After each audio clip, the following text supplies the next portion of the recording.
It's a profound national crisis. It's an economic crisis. It's an educational crisis that we're sitting on a disaster. The youth of India have nowhere to go. That Mr. Modi is incapable of solving the employment problem. There is a huge pressure on our students, and the pressure comes from a number of directions. The first direction is the large scale unemployment that is there in the country. Everybody understands it, everybody knows it, and one of the reasons the government suffered in this election was that all youngsters believe that Mr. Modi is incapable of solving the employment problem. So that's the first thing. Second thing is there's huge pressure because of this, and there are very few avenues for students in all areas, right? So you've cut off the job avenue.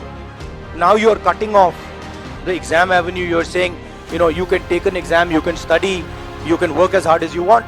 On the last date, we're going to tell you that the exam is cancelled. So, that avenue is also shut.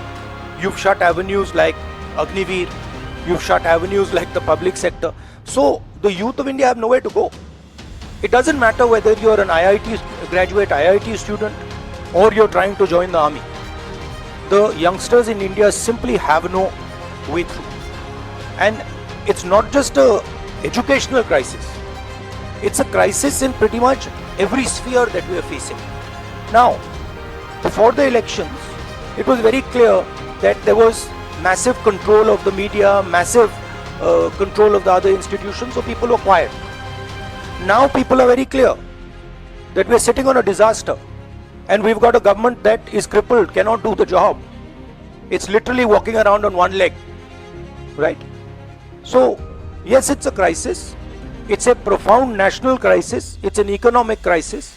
It's an educational crisis. It's an institutional crisis. So, but I don't see any response. I don't even see the capability of a response. Bihar का भैया हमने कहा है कि inquiry होनी चाहिए, और जो भी जिन्होंने भी पेपर लीक कराया है उनके खिलाफ कार्रवाई होनी चाहिए.